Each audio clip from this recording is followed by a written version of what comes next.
अस्सलाम वालेकुम, it's me Uswatul Jannat and you are watching our YouTube channel global literature. तो आज हमारा टॉपिक है वो है Major Barbara by G B. Shaw's. ठीक है, तो सबसे पहले ना हम उसकी समरी डिस्कस करेंगे, लेकिन समरी डिस्कस करने से पहले उसकी करेक्टर समझते हैं ताकि हम इसकी पूरी की पूरी स्टोरी को हम समझ सकें। तो फर्स्ट जो करेक्टर है वो है बारबरा। बारबरा जो है वो इस स्टोरी की प्रोटोगनिस्ट है। ठीक है, और वो साल्वेशन आर्मी के अंदर काम करती है। एक आर्मी होती है जो कि हथियारों के ज़रिए लड़ी जाती है, और साल्वेशन आर्मी वो होती है जिसके अंदर आवाम की खिदमत की जाती है। तो बारबरा उसका मेंबर होती है। ये बहुत ही चार्मिंग, बहुत ही वाइब्रेंट लड़की होती है, बहुत ही एक्टिव। ठीक है, और इसके रिलीजियस बिलीफ जो हैं वो बहुत ज़्यादा स्ट्रॉन्ग होते हैं।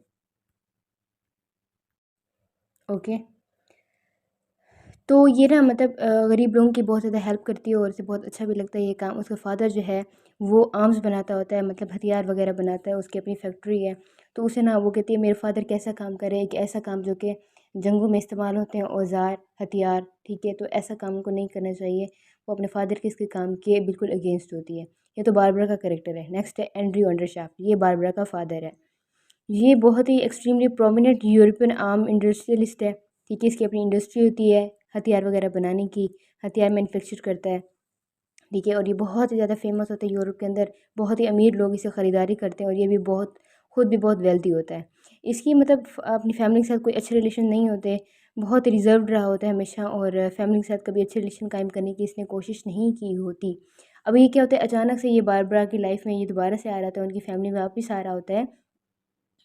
ठीक है, इनके फादर और मदर सेपरेट भी हो चुके थे, लेकिन उसके बावजूद भी अब बारबरा भी कोई इसे ख़ास पसंद नहीं करती होती। अब उसे बारबरा का ये बिलीव होता है कि खुदा जो है दुनिया में हर चीज़ कंट्रोल कर रहा है। लेकिन जब उसका फादर उसकी लाइफ में वापस आने लगता है, तो उसे लगता है कि जिसके पास पैसा है वो ही दुनिया में हर चीज़ को कंट्रोल कर रहा है। नेक्स्ट कौन है? Adolphus cuisine. ये बारबरा को बहुत ज़्यादा पसंद करता होता है, उससे शादी करने के लिए बहुत ज़्यादा डिटरमिन्ड होता है, और ये ग्रीक प्ले राइट पढ़ता है और ग्रीक मिथ्स के ऊपर बहुत ज़्यादा यकीन रखता है। टेल्स ऑफ डायनासिस इसे बहुत ज़्यादा पसंद होती हैं, और ये साल्वेशन आर्मी के अंदर ही हिस्सा बनता है ताकि बारबरा के और ज़्यादा करीब रह सके। लेडी ब्रिटोमार्ट अंडरशाफ्ट, ये क्या है? ये बारबरा की मदर हैं। ठीक है, बहुत ही प्रैक्टिकल सी खातून होती हैं। ठीक है, और ये इसके जो बिलीव्स होते हैं ना, ये बहुत ये नैरो माइंडेड सी होती है, हर टाइम कंफ्यूज भी होती है। ये बिल्कुल एंड्रयू अंडरशाफ्ट के बिल्कुल अपोजिट होती है। इनकी शादी तो हो चुकी होती है दोनों की, लेकिन फिर भी इनकी दोनों के बिलीव्स जो हैं वो आपस में मिलते जुलते नहीं हैं। पोलाइट होती है, वेल स्पोकन है। ठीक है, और ये मतलब एंड्रयू शाफ्ट को रिजेक्ट कर देती है, बाद में उनकी सेपरेशन हो जाती है। ये मैं आपको बाद में बताती हूँ कि एंड्रयू शाफ्ट और लेडी बिटोमार्ट के आपस में सेपरेशन क्यों होती है। नेक्स्ट जो पॉइंट है वो स्टीफन अंडरशाफ्ट। स्टीफन जो है वो लेडी बिटोमार्ट का बेटा है, बारबरा का भाई है। ठीक है, ये बहुत ही ग्रेटली करेक्ट यंग मैन, मतलब अच्छा सा नॉर्मल सा आदमी होता है।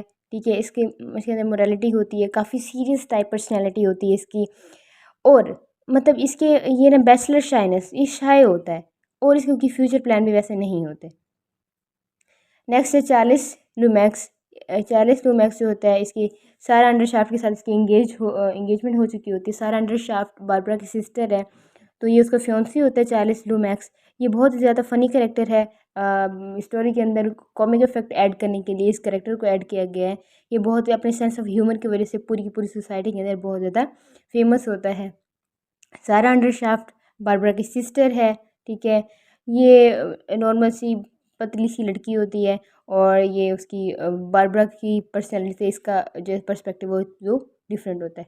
बाकी इसके माइनर करेक्टर हैं, आई होप आप जब आगे समरी पढ़ेंगे तो आपको वैसे भी समझ आ जाएगी। ओके, समरी पढ़ना स्टार्ट करते हैं।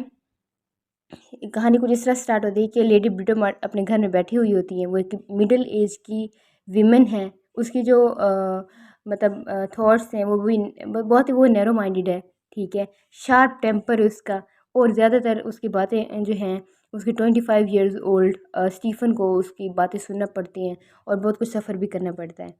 अब क्या होता है, लेडी ब्रिटोमार्क कहती है कि तुम अपने फाइनेंशियल जो मतलब सिचुएशंस हैं, सारी की सारी फाइनेंशियल अफेयर्स हैं, स्टीफ़न को कहती है कि तुम संभालो, अब तुम बड़े हो गए हो, इतने बड़े तो हो गए हो कि तुम अपनी फैमिली को संभाल सकते हो।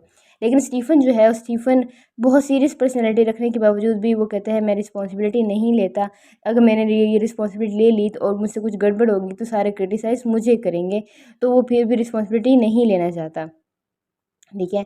वो कहते हैं कि मतलब लेडी ब्रिटोमार्क कहती है स्टीफ़न को कि वो ना एंड्रयू जो उनका फ़ादर होता है, ठीक है, सेपरेशन तो हो चुकी होती है लेकिन वो उसको कहती है कि तुम ना एंड्रयू के साथ अच्छे ताल्लुकात कायम करो। स्टीफ़न को कहती है ताकि तुम्हारी आगे बहनों की शादी होनी है और मेरे पास इतना फाइनेंशियल सपोर्ट नहीं है कि मैं उनकी शादियाँ कर सकूँ। अगर तुम एंड्रयू से बात कर लो तो तुम्हारा फ़ादर जो है वो इनके उनको फाइनेंशियल सपोर्ट करने के लिए, उनकी शादियाँ वगैरह करने के लिए तैयार हो जाएगा। उसे स्टीफ़न को ये बात पसंद तो नहीं आती, लेकिन जब अपनी बहनों वाली बात सुनता है कि बहनों की शादी भी आगे करनी है तो वो इस सोच में पड़ जाता है कि वाक़ई उसे एंड्रयू से बात कर लेनी चाहिए।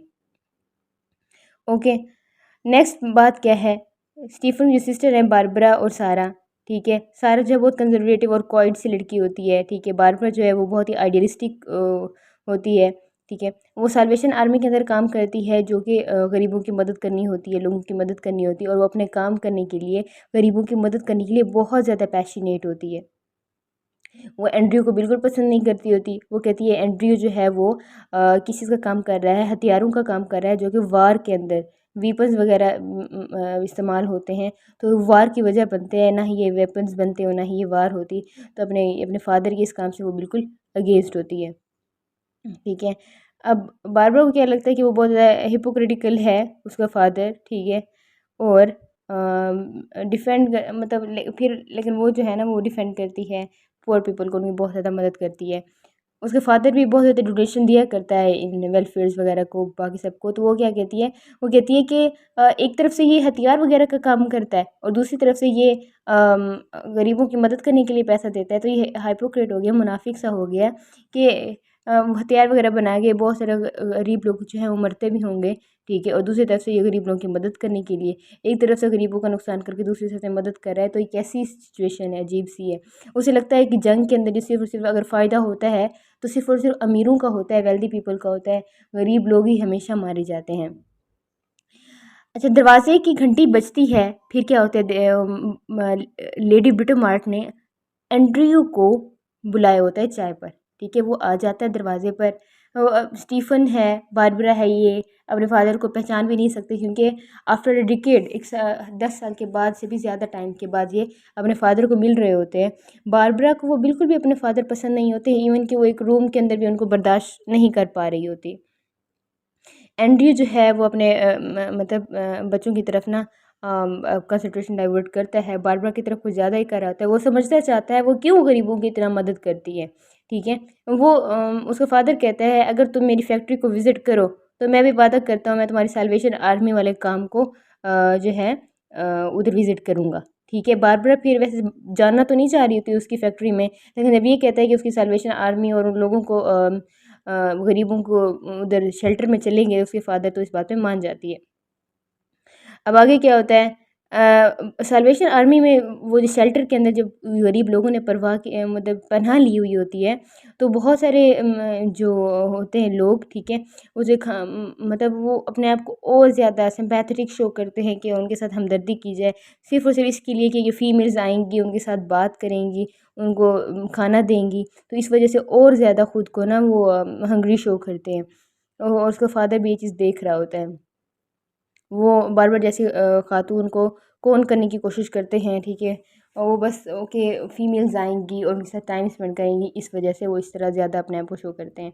अच्छा, फिर क्या होता है, बारबरा जो है एंड्रयू को शेल्टर पर ले जाती है, ठीक है? वो उसे बताती है कि बहुत सारे लोग ना इन हमारी ना इसको सैल्वेशन आर्मी को ना फंड नहीं कर रहे, ठीक है। तो उसका फादर कहता है मैं फ़ंड करने के लिए तैयार हूँ, ठीक है। फ़ंड करने के लिए तैयार हूँ इन सैल्वेशन आर्मी के लिए।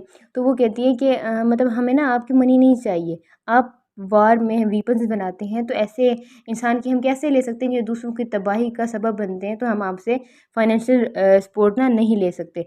और दूसरी सबसे लेकिन जो कैप्टन होता है, ठीक है, वो इस बात को मान जाता है, वो एक मतलब इसके भी एनडीओ से भी पैसे लेने के लिए तैयार हो जाता है और एक वाइन सेल करने वाले को, वाइन सेलर को, वाइन का जिसका बिजनेस होता है उससे भी पैसा लेने के लिए मतलब इंटरेस्टेड होता है कि हाँ कोई बात नहीं, साल्वेशन आर्मी को पैसे तो मिलेंगे।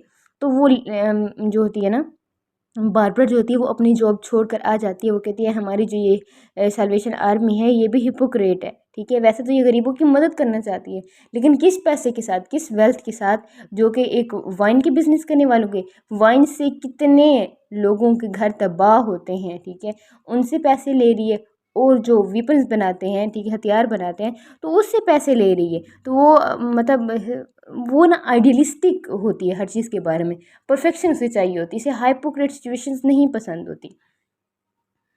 अच्छा, द थिंग आगे पढ़ते हैं।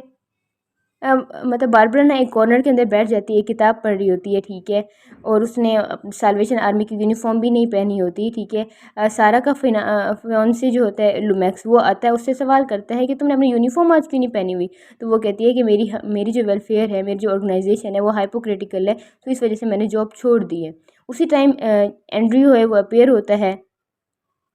स्टीफन उससे अभी तक भी फाइनेंशियल सपोर्ट के लिए बात नहीं कर सकता। लेडी ब्रिटोमार्ट जो है वो स्टीफन से बहुत ज़्यादा होपलेस हो चुकी होती है, ठीक है। वो सोचती है कि अब उसे एंड्रयू से खुद ही बात कर लेनी चाहिए, ठीक है। अब क्या होता है, वो जब उसे बात करती है तो एंड्रयू कहता है कि ठीक है वो अपनी डॉटर्स की लुक आफ्टर खुद करेगा, उनका खर्चा जो है वो खुद उठाएगा। फैमिली एंड्रयू जो है, ठीक है, बारबरा का जो फियोन्सी होता है, ठीक है, उसको ना सारा का सारा अपना बिजनेस देने के लिए तैयार होता है। अब देखें, इसकी सेपरेशन हुई होती है, किसकी सेपरेशन होती है, लेडी ब्रिटोमार की और एंड्रयू की। अब सेपरेशन किस वजह से होती है, उनकी फैमिली के अंदर ये ट्रेडिशन होता है कि जो भी दौलत होती है वो किसी ऑर्फन को मतलब वो दे दी जाएगी, ठीक है। अब लेडी ब्रिटोमार कहती है कि सारी की सारी जो उसकी बिजनेस है, जो भी उसकी वेल्थ है वो स्टीफन को ट्रांसफ़र कर दे। लेकिन वो कहता है कि जब हमारे ट्रेडिशन है कि हमने किसी ऑर्फन को डोनेट करनी है तो मैं तो उसे किसी ऑर्फन को ही करूँगा। तो इस वजह से उनकी सेपरेशन हो जाती है। और भी बहुत सारे रीज़न्स होती है, लेकिन जो मेजर रीज़न है उनकी सेपरेशन का वो यही बात होती है। तो अब एंड्रयू खुद भी जो होता है वो एक ऑर्फन होता है, उसे भी किसी की जो वेल्थ होती है वो क्या होती है, डोनेट हुई हुई होती है, तो वो कहता है मैं किसी को ही दूंगा। अब वो कहते हैं बारबरा का जो फियोन्से होता है, ठीक है, तो वो उसे देने के लिए तैयार हो जाता है। अब मतलब क्या बताऊँ आपको, और ये मतलब बारबरा का जो फियांसे उसे देने के लिए तैयार हो जाते हैं। बारबरा एक तरह से खुश भी होती है कि चलो उसके पास सारी दौलत चली जाएगी। और दूसरी ये बात कि मतलब वो जो वार वाली, वो जो सारी वेपन्स वाली इंडस्ट्री है, वो अब फिर उसके हस्बैंड के पास, उसके फियांसे के पास ये सारी जो चीज़ें आ जाती हैं, तो फिर क्या होगा, वो उसे कर देगी। वो फिर उस मतलब काम को चेंज कर देगी, कोई और काम वो कर लेंगे। एक तरह से वो खुश होती है कि उनको ट्रांसफ़र कर दिए, और दूसरी तरफ से सैड हो जाती है। एक पता नहीं क्या उसका फियांसे उसकी इसकी बात को मानेगा भी या नहीं मानेगा। ओके, यहीं पे कहानी ख़त्म हो जाती है, ठीक है। थीम्स में आर्म्ड एंड द मैन, ठीक है, आर्म्स मतलब हथियार वगैरह इंसान को हमेशा नुकसान ही पहुंचाते हैं। द विल टू किलिंग, ठीक है। और तीसरा है the ideal community and the crime of poverty. Barbara जो चाहती है एक आइडियल कम्युनिटी हो जिसके अंदर जो है गरीबों की मदद की जाए, लेकिन हाइपोक्रेट ऑर्गेनाइजेशन नहीं होनी चाहिए। जैसे ऐसे लोगों से नहीं पैसे लेने चाहिए, मनी लेनी चाहिए जो कि क्या हो, जो कि कोई बुरा काम कर रहे हो। Okay, the play ends as a comedy. Obviously इसके अंदर कोई सैड एंडिंग नहीं हुई, तो ये कॉमेडी ही है, ठीक है। पूरा का पूरा प्लॉट जो है वो बारबरा के गिर्द जो है वो रिवॉल्व करता है, ठीक है, बारबरा के करेक्टर पर ही। That's all about today. Thank you for the listening. जज़ाकल्ला। Stay tune, will meet you in the next video.